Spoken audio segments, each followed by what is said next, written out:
Journeys, baik lagi di Usagis Journeys dan kita sedang bersama dengan Ki Atmo lagi. Kita sedang bersama dengan dia lagi. Oke. Jadi gini, kemarin tuh ada yang komen waktu aku lagi bahas tentang pesugihan apa ya waktu itu ya aku. Gorong-gorong. Oh bukan pesugihan gorong-gorong. Tentang pesugihan. Kan? Oke. Jadi, Kak tolong dong bahas lagi lebih dalam tentang pesugihan. Kan lagi rame nih yang ada pesugihan di Gunung Kawi lah. Siapa? Sarwenda? Oh, Enggak, beritanya emang gitu. Iya ya, di beritanya gitu. Sama ada lagi yang terkenal itu adalah pesugihan di Kemukus, Gunung Kemukus. Oke, siap. Ada beritanya lah, videonya berseliweran di mana-mana. Nah, kita membahas itu tuh. Oke? Boleh. Iya. Welcome to the Unseen Touch. Usagis Journey.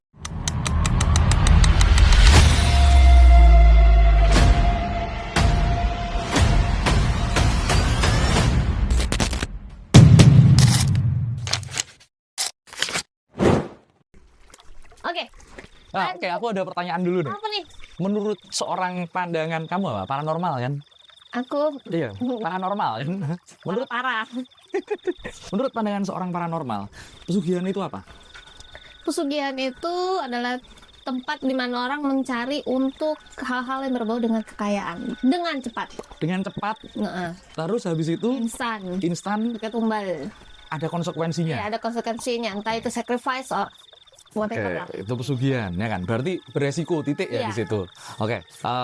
Jadi yang kemarin ramai dibahas sama orang-orang itu kan tentang pesugihan ya kan. Kalau menurutmu sepengalamanmu sebagai paranormal selama ini sampai dengan hari ini, pernah menyaksikan nggak pesugihan yang kemudian berhasil nih, kemudian orangnya dapat konsekuensinya, baik secara resiko dan lain sebagainya? Banyak. Coba kasih cerita dulu dong, Jadi gini, ini ada klien lah ya, ibaratnya klien dari temen. Dia minta tolong sama aku gitu. Kalau misalkan ini kasusnya dia sudah melakukan pesugihan, duitnya datang terus. Emang ada lah duitnya banyak gitu.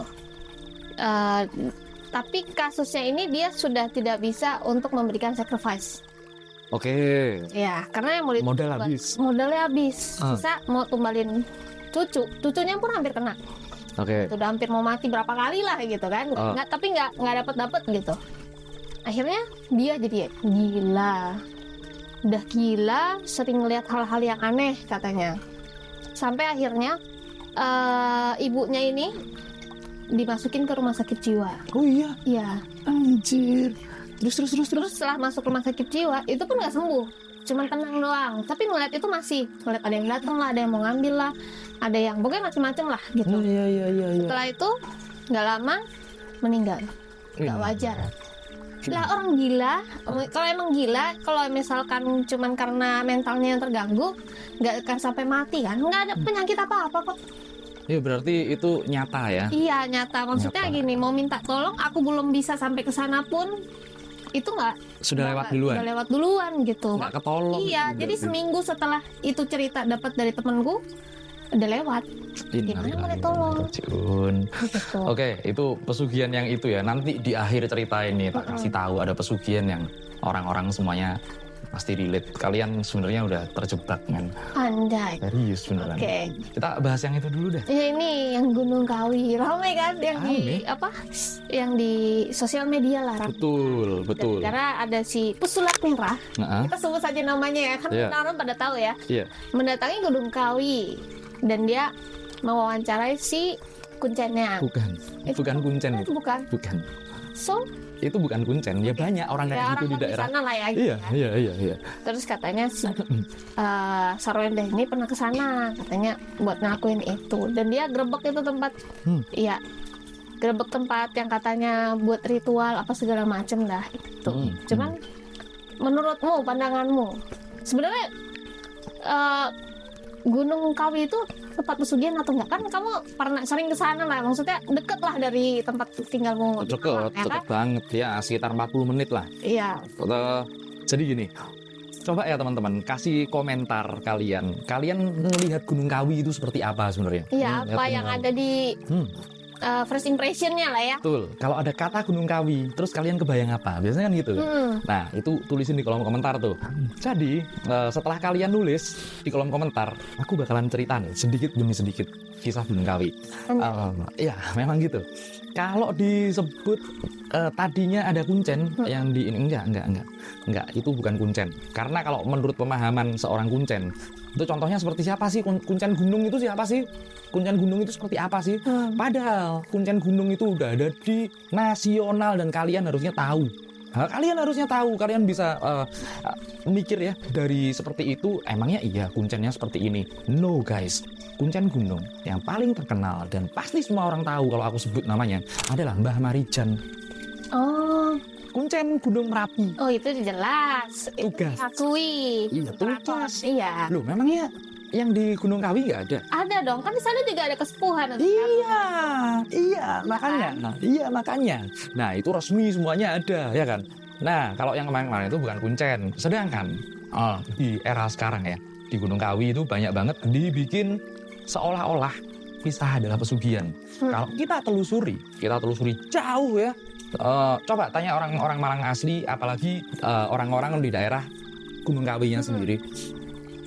Coba tanya ke kakek, nenek, buyut, dan lain sebagainya. Kira-kira ya, di tahun 1960-an lah, 1945 lah, apalagi sebelumnya, ada nggak kira-kira kisah tentang pesugihan Gunung Kawi? Nothing, man. Nggak ada. Nggak ada berarti ya?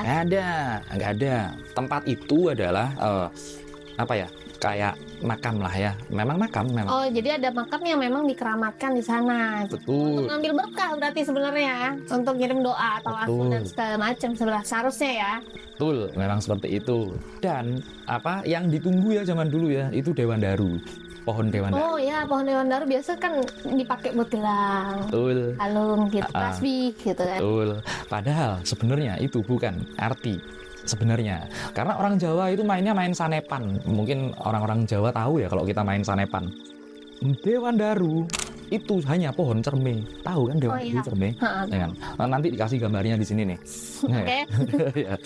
Dewan Daru itu hanya cerme, sedangkan yang dicari tentu saja bukan buah cerme, daun cerme, batang cerme, ataupun sepohon-pohonnya cerme, tentu bukan itu. Yang dimaksud adalah Dewan Daru. Dewa ya, dari dewa. Dewa itu dalam konsep Jawa bukan Tuhan ya, beda ya. Daru itu adalah sebuah cahaya dari dewa mendapatkan keberkahan dan lain sebagainya. Makanya usahanya bisa berhasil dengan cara lelaku di situ. Tentu saja lelakunya bukan sekedar kita tumpengan, motong sapi, motong kambing, motong ayam, motong lele, nasi uduk dan lain sebagainya yang sudah diberikan menunya di sana ada. Oh, ada.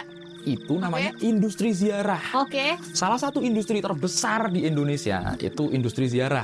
Kita pernah ke Cirebon dong, tiap perempatan ada komplongnya. Benar, itu ada. Sudah ada setiap berapa meter sekali. Betul. Dan memang seperti itu. Itu namanya industri ziarah ya. Kalian harus catat itu, industri ziarah, bukan industri pesugihan. Terus usut punya usut dan lain sebagainya. Nanti ada beberapa tempat tuh di Gunung Kawi. Ada yang di kelentengnya, ada yang di makamnya, terus habis itu ada yang di keraton juga. Which is semuanya itu adalah tempatnya Mbah Jugo yang Sujono.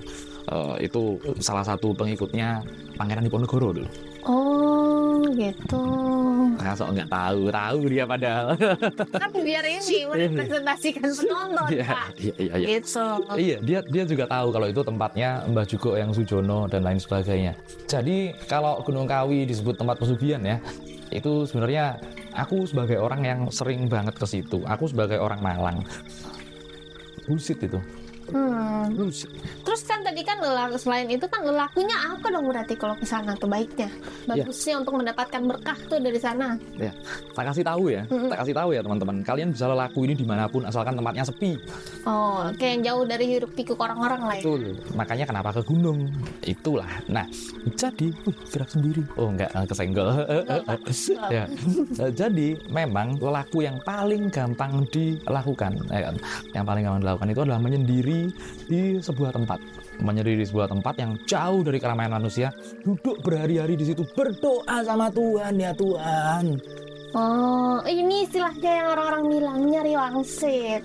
Boleh. Nyari insight baru mungkin. Karena kan kalau misalkan kita sendiri mungkin ya, ini dari sisi psikologis ya, kita lebih bisa untuk berpikiran lebih jernih. Bisa.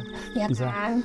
Dari sisi agama ya, kita bisa dapat wahyu. Iya, 11-12 sama wangsit. Betul. Sebenarnya konsepnya seperti itu kan. Betul. Tapi sebelum aku diprotes, yang dapat wahyu itu cuma Nabi Rasul gitu. Baca surat An-Nahl, yang dapat wahyu bahkan lebah dapat wahyu dari Allah. Itu makanya. Itu seperti itu. Nah, kan selain itu nih di Gunung Kawi kan memang banyak tempat. Berarti kalau ke sana tuh emang harus urut gitu. Ke Kelenteng dulu kah atau kemana dulu kah? Atau sebenarnya udah cukup ke sana sekali aja, satu tempat itu aja atau gimana? Tergantung tujuannya apa. Oh gitu. Tergantung sebenarnya teman-teman. Tujuannya kalian mau ke Gunung Kawi itu ngapain? Let's say tujuan kalian pengen tahu Gunung Kawi ya. Pengen tahu aja, sekedar pengen tahu Gunung Kawi. Ya udah di Kelenteng itu yang paling rame. Ada makamnya, ada kelentengnya, dan lain sebagainya. Atau kalau mau yang agak apa ya? Bukan nanti aku dibikin aku nakutin, agak wingit lah. Wingit itu dalam arti kesannya ya, kesannya agak sakral. Itu di daerah inilah, daerah keratonnya lah. Daerah keratonnya di situ, itu oke juga. Ya kalau mau sebenarnya ya, kalau bener-bener mau ya. Kalau sebenarnya bener-bener mau ya, naik gunungnya, naik turun gunungnya. Beneran naik gunungnya, bukan cuman sampai di keratonnya itu aja. Bukan. Itu Gunung Kawi itu aku dari dulu tektokan Gunung Kawi sehari semalam. Gunung guys. Anak gunung. Oke. Nah, kan kalau misalkan di Gunung Kawi nih, kita sebagai wisatawan umum lah ya kan. Kita bisa untuk masuk ke keratonnya. Kan biasanya kalau di keraton kan ada rules tertentu. Boleh, semua boleh masuk. Semua boleh masuk. Semua boleh masuk asalkan ikut rulesnya itu tadi. Oh, tapi memang ada kan? Ada, ngisi buku tamu, terus habis itu ya kepentingannya apa? Itu yang buku tamu itu bukan. Saya ingin. Betul. Yang lancar usaha MBG. Itu bohong itu, nggak kayak gitulah buku tamu. Iya. Dia ini loh teman-teman, ngisi buku tamu di tempat keramat karena dia ujung tombak biasanya. Dia koordinator dukun. Apa biasanya kalau ngisi buku tamu gimana ya? Biasanya gimana? Apanya? Kan ada buku tamu loh. Tinggal nama apa gitu-gitu doang nggak sih? Harusnya ya nggak sih? Ada nggak sih selama kamu pergi ke ratusan tempat yang mungkin ya se-Indonesia Raya? Ada nggak yang dibilang tujuannya terus ada orang nulis pengen kaya, pengen ini? Ada? Nggak ada. Tapi kok yang di tempat itu ada sih? Ya makanya aku juga. Itu tempat yang di mananya itu yang waktu itu digerebek? Aku kan nggak tahu ya. Ya makanya itu kan aneh buat aku. Siapa tahu bukunya dia dadain. Aku orang Malang kok. Aku bisa ke sana. Selama aku ke beberapa tempat keramat yang di Bali, yang di mana, itu buku tamunya cuma nama, asal, udah sama nomor tujuan ziarah palingan gitu. Ya kan? Iya, nggak ada tuh yang isi untuk kaya atau untuk mendapatkan hati si ini, mana banyak foto lagi di sana. Iya, makanya bullshit lah itu. Kalau yang kayak gitu itu berarti salah. Kalian mau ritual segala macam berkali-kali di tempat orang itu nggak bakalan. Aku kasih tahu ya. Aku kasih tahu beneran, aku orang Gunung Kawi. Cari namanya Eyang Putri di Gunung Kawi. Eyang Putri. Wow, Eyang Putri itu sanggarnya gede. Dia tiap tahun wayangan di sana. Apalagi Suro ini, wayangan. Oh, guys, langsung gas tuh ke sana tuh. Mumpung bulan Suro. Itu kalau lagi ada ininya itu ya. Tanah itu bisa bisa gitu. Serius, bukan gempa ya? Iya. Bukan gempa. Kesannya kayak seperti itu. Eyang Putri di Gunung Kawi, coba cari. Coba tuh yang deket sana, yang mungkin nanti bisa mampir atau lagi di sana, siapa tahu ya kan? Iya. Masih hidup nggak ya? Tapi adalah penerusnya karena memang banyak itu. Seperti itu Gunung Kawi. Tapi jangan salah loh. Kalau keberhasilan orang yang tadi kamu ceritain di depan kan keberhasilannya tumbangnya dirinya sendiri toh. Iya, jadi karena dia nggak bisa nembalin cucunya itu, jadi kena balik ke dirinya sendiri tuh. Ya. Dirinya sendiri baik maupun keluarganya dia. Iya. Oke. Kasih tahu satu pesugihan yang bener-bener aman. Bener bukan aman juga. Ini beneran. Iya, betul bener gitu. Oke. Karena ternyata kalau kalian cek sejarah orang-orang zaman dulu ya, kalian cek, makanya aku tuh suka belajar sejarah. Kalau kalian cek sejarah orang zaman dulu, kaya itu ada dua kemungkinan. Yang pertama, kaya dengan jadi kacungnya VOC. Oh ya, benar banget itu. itu yang pertama. Yang kedua, kaya jalur langit. Nah, kaya jalur langit itu resikonya adalah dicap orang gila pada awalnya. seperti yang terjadi di sekitar Gunung Kawi, ada daerah namanya Pandaan. Pandaan di Malang. Disitulah orang yang kemudian, ini orang biasa banget. Terus habis itu dapat ilham, dapat wahyu. Aneh. Maksudnya aneh gimana? Bukan. Aneh, bener-bener aneh ini. Kita mundur sedikit ke belakang. Kita mundur sedikit aja ke belakang. Di tahun 1940-50-an lah. Sampai 1970-an lah ya. Indonesia ini terkenal, Pulau Jawa ya, terkenal dengan banyak gunung, sumber air banyak, jernih segala macam. Kalau orang tiba-tiba dapat ide jualan air putih itu nggak tolol itu. Bener sih, dikemasan lagi. Kemasannya zaman dulu gimana coba? Nggak tahu gimana. Ya kan, nggak tahu kan? Juga sih. Iya kan. Kalau orang jualan air putih itu udah pasti ada air. Ngapain jualan lagi air putih? Iya. Ngapain? Karena dia dapat ilham itu di suatu tempat namanya Pak Tirta. Dia adalah pendiri merek air mineral yang paling terkenal di Indonesia. Aku nggak boleh sebut Aqua. Ya, udah disebut ya. Ya itu memang seperti itu. Jadi kalau kita mendapatkan wahyu terus habis itu kita benar-benar ini ya, benar-benar lalaku lah ibaratnya, tirakat cari wangsit seperti itu. Itu nggak bakal mengkhianati hasil kok. Masa itu dari setan, gila Pak. Iya. Itu udah paling aman sih sebenarnya sih. Tapi ya darah-darah. Iya, di awal ya itu dari tirakat, ngelalaku itu kan, yang puasa lah, yang tadi ibarat kalau zaman itu apa namanya bersemedi. Ya, atau bertapa. Kalau zaman dulu kan gitu ya. Betul. Mbahku juga kaya jalur langit. Mbahku dulu yang punya daerah Malang di salah satu kawasan elitnya. Anjay. Serius beneran. Wah, sampai pas, tapi ya gitulah. Ada kisah-kisahnya. Tapi bisa di-track kok mbahku siapa. Anjay. Kan di-track yang mau nge-track. Gitu. Oh ya, aku udah lihat nih yang pas kamu lagi di episode kamu bareng sama Ruby. Oke. Yang tentang Gunung Kawi. Yes. Gunung Kawi itu sebenarnya sebelum itu tempat apa? Tirakatnya orang zaman dulu. Ya tempat tirakat. Semua gunung itu adalah tempat tirakat. Karena kalau kita lihat sejarah panjang orang-orang, apalagi di daerah Malang yang daerah situ, itu banyak orang Hindunya. Banyak orang Hindunya. Which is orang Hindu itu ambil filosofis pewayangan. Kalau mereka mau tirakat segala macam itu pasti naik ke gunung. Dulu ada kirap ke beberapa gunung, mulai dari Mojokerto muter terus dari sampai Malang, terus habis itu sampai ke bukan Pandaan, yang batu itu tretes. Nggak tahu lah kalau orang nggak relate sama daerah itu nggak tahu pasti. Yang ada orang lompat dari jembatan 2 kali itu loh. Oh iya. Ya, itu salah satu jalurnya Majapahit.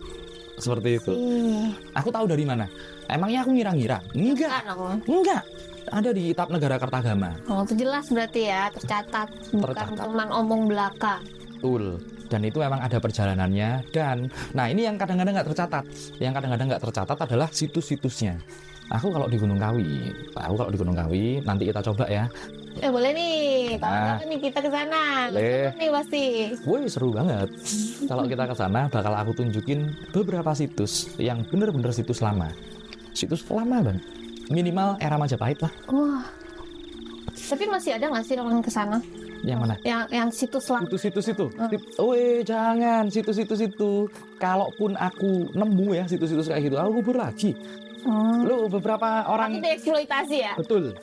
Bahaya orang-orang zaman sekarang nih. Karena Dinas Kebudayaan di Trowulan note sama aku beberapa kali memang seperti itu. Oh ya, Dinas Kebudayaan, cagar budaya. Berarti memang sengaja nggak diekspos semua ya? Betul. Takutnya ntar tiba-tiba jadi tempat pesugihan baru lagi.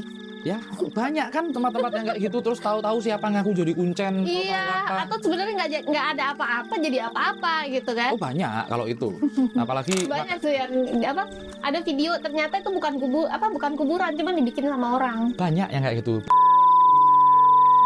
Itu biasanya yang ngelakuin itu. Iya. Nanti tolong di-bip ya. Disensor aja suaranya yang itu tadi. Itu. Jadi buat nanti kapan-kapan kita bikin tips ngasih tahu teman-teman ini tempat makam palsu bukan. Oh iya, ngasih tahu ya. Biar nggak terjebak sama yang gitulah. Iya, terjebak. Oknum itulah. Iya, itu bukan cuma oknum, itu mereka memang gitu loh. Ya gitu deh. Nah, kalau kan yang tadi itu yang di Gunung Kawi itu kan emang awalnya adalah tempatnya pertapa atau semedinya orang-orang dulu mungkin di era Majapahit. Salah satunya apa? Siapa? Apanya? Yang pernah ke sana lah. Oh, yang paling ini aja lah. Iya. Yang paling muda aja lah. Yang terkenal di sono paling muda dan jadi berkah buat masyarakat sekitar. Oh. Yang Sujono, Mbah Jugo. Oh, yang tadi itu ya. Itu semua orang nanti belajar. Jadi gini loh, di zaman sekarang ini. Zaman sekarang kalau kita mau ngomong apa gitu ya kan. Lu kompetensimu apa gini pasti kan gitu. Tapi kalau di zaman dulu teman-teman, ini kalian note benar-benar. Zaman dulu itu ada orang yang kiai, ini sebutannya makanya kiai sama ustadz itu beda. Dia orang belajar silat ke dia, belajar ngaji ke dia, belajar politik ke dia, pokoknya belajar apapun ke dia. Contohnya yang paling terkenal ya itu apa namanya, Mbah Jugo yang Sujono. Kemudian ada lagi Kiai Mojo. Terus ada lagi yang tokoh-tokoh seperti itu, Ki Hajar Dewantoro seperti itu. Mereka itu tipikal orang yang fakultatif. Universitif, bukan fakultatif. Kalau lulusan sekolah kan lulusan fakultas, bukan lulusan universitas sebenarnya, karena cuma satu jurusan. Iya betul. Nah, ini kayak semuanya dikuasain ya kan? Betul, mereka benar-benar betul. Oh ya, Saykhona Kholil Bangkalan segala macem. Terus habis itu wah banyak lah udah yang kayak gitu. Sekarang aja yang kemudian dunia di kotak-kotakan. Namanya ya. Oke, kan tadi yang pertama adalah Gunung Kawi. Nah, yang kedua nih, yang lagi rame banget adalah Gunung Kemukus. Jadi sekarang itu di sana saking ramenya ada yang memang menjajakan kamar serta menjajakan diri, entah itu cewek entah itu cowok. Karena kan katanya kalau mau pesugihan di sana, orang yang pesugihan itu harus berhubungan, harus tepuk tangan, harus begitulah ya. Sama orang yang nggak dikenal atau orang asing, ya kan? Tapi selama 7 kali berturut-turut. Nah, menurut pendapatmu tuh gimana? Menurut pendapatku itu semua bohong, itu semua palsu. Lagi-lagi kalian harus pisahkan antara tempat tirakat yang benar dan industri pesugihan. Salah, industri ziarah. Tapi kalau dibilang di tempat keramat pasti ada gitu-gituannya, ya tuh banyak di Indonesia. Iya, memang dari dulu emang ya tadi industri itunya kan. Iya. Kenapa? Enggak ya, kan di situ kan dijadikan industri kayak gitu. Aku mikir gini, apa iya kalau memang mau ziarah atau mau ngelalaku harus berhubungan badan? Itu kan tempat keramat gitu. Logikanya gimana? Logikanya nggak ada. Nggak masuk ya? Nggak ada korelasinya sama sekali. Logikanya nggak ada. Tapi kalau mau tahu sisi gelapnya hal seperti itu, tak kasih tahu. Gimana?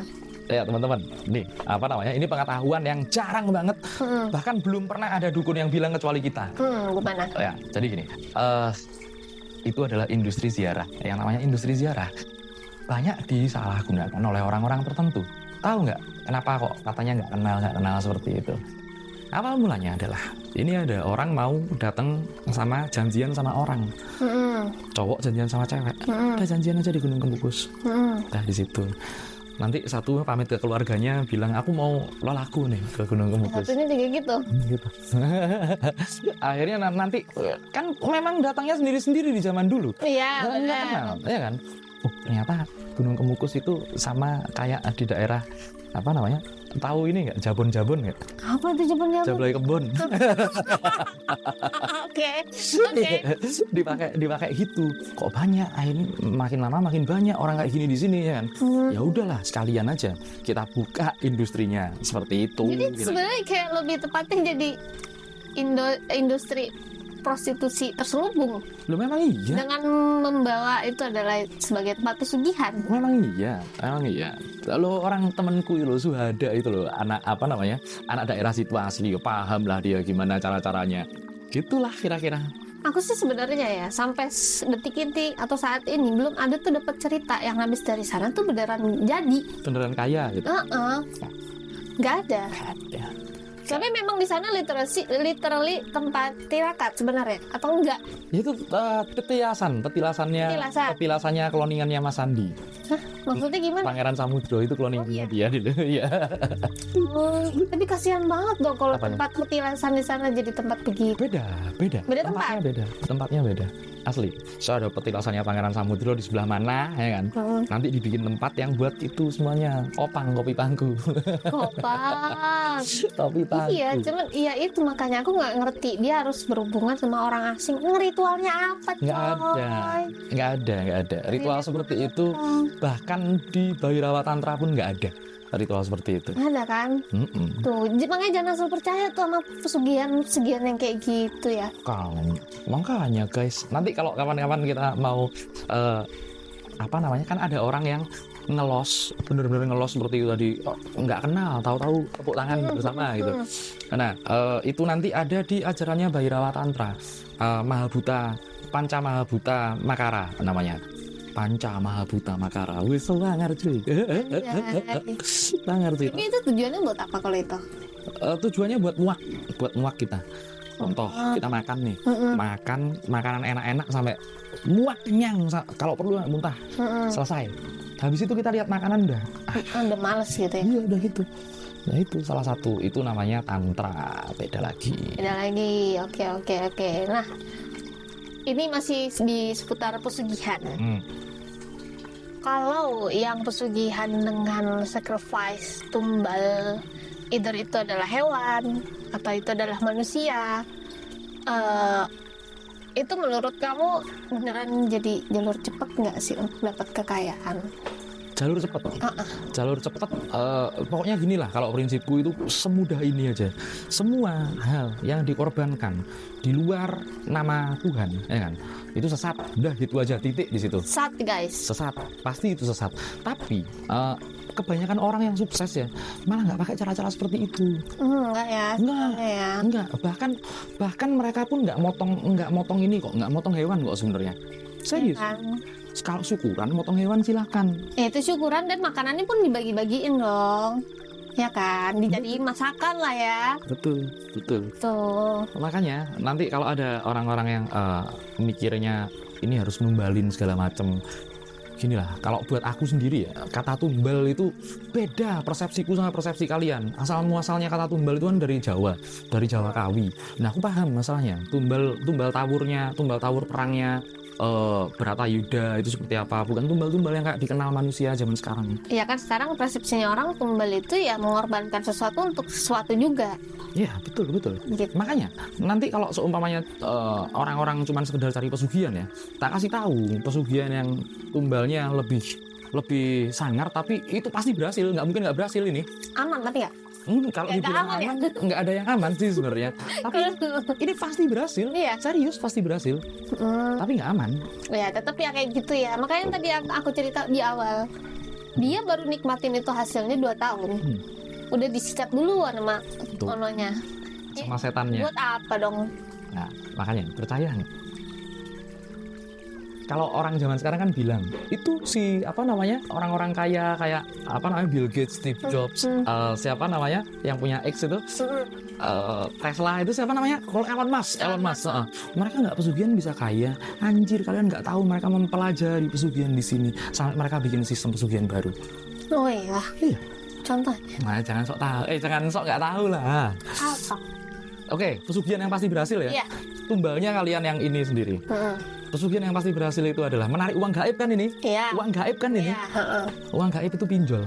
Oh iya, benar banget itu. Kalau zaman sekarang uang gaib itu pinjol. Karena jelas, kalian tinggal masukin data kalian bisa dapetin duit puluhan juta. Betul. Hingga ratusan juta.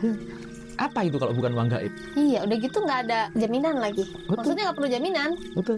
Tapi konsekuensinya apa? Tapi konsekuensinya, kalau kalian tidak bisa mengembalikan uang itu, kelar hidup kalian. Sama kan? Ya udah. Itu adalah sistem yang dipelajari dari pesugihan Nusantara, dikembangkan di bla bla bla bla sistem segala macam. Akhirnya kalau dibilang pesugihan zaman sekarang ada apa enggak? Itu lihat aja uang gaib. Uang gaib benar. Itu duitnya entah berantah dari mana. Iya. Ya kan? Iya. Dan sekarang tuh marak banget tau. Entah itu iklannya di mana-mana.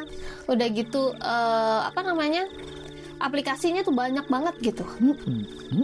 Makanya. Nih, kayak dipermudah untuk mendapatkan uang gaib dengan cepat. Padahal ya sebenarnya angka-angka itu kan cuma sekedar angka di aplikasi, angka sekedar di m-banking, angka sekedar tagihan, duitnya belum tentu pegang.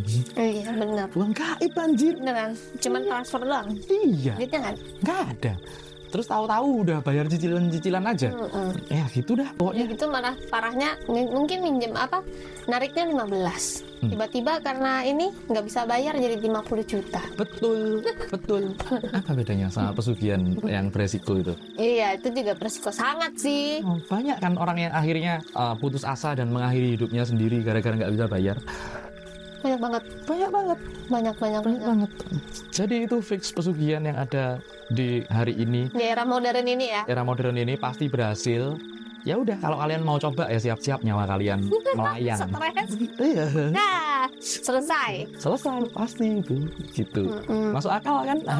Make sense. Karena memang orang mikirnya pesugihan itu nggak diindikasikan sebagai pesugihan, padahal itu sebenarnya mengorbankan hidup kalian dari sisi yang lain, dari mental, dari ya keuangan juga makin merosot gitu, karena nggak bisa bayar itu. Aku mau tanya satu hal. Pasti teman-teman, oh iya kalau ini beresiko ya kan. Tapi aku tahu teman-teman, ya ini punya cara untuk mendatangkan uang secara gaib, ya kan? Ini nggak ada resikonya. Coba ceritain. Apa film? Yang di situ. Oh. Iya. Oh iya. Ceritain ininya aja, surface-nya aja dengan dalam-dalam. Ntar orang salah tangkap nih pasti. Jadi ada satu tempat. Namanya, mungkin kemarin kita udah mention, namanya itu adalah Kalimati. Dead River. Yo. Itu dipakai juga namanya di film terbarunya si Mamang Si Osa ya. Desa Kalimati. Oke. Jadi di tempat itu merupakan tempat di mana ada jin-jin itulah ya. Di sana memang ada caranya untuk mendapatkan yang kita inginkan. Tapi ada caranya. Tanpa harus kita menumbalkan sesuatu.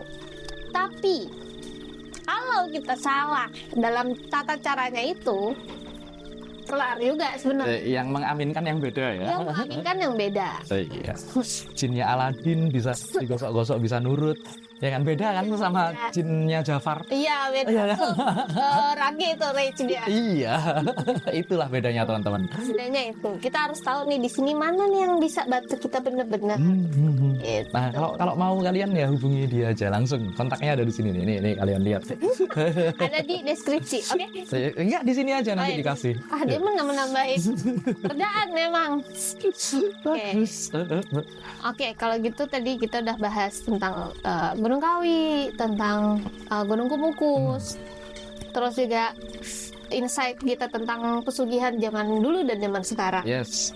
Mungkin nanti ada lagi yang mau dibahas atau kalian mau tanya-tanya, kalian bisa komen di kolom komentar. Pasti. Nah, pesan buat teman-teman nih yang lagi nonton, yang kayak Mas, ya kan aku nanya kamu sih tentang orang yang masih sampai sekarang nih masih nyari pesugihan. Di mana ya tempat pesugihan gitu? Apa? Satu paket. Pesugihan, harta gaib, pusaka MM-an yang merah delima segala macam, emas gaib Soekarno dan lain sebagainya. Bohong. Titik. Bohong titik. Udah di situ aja.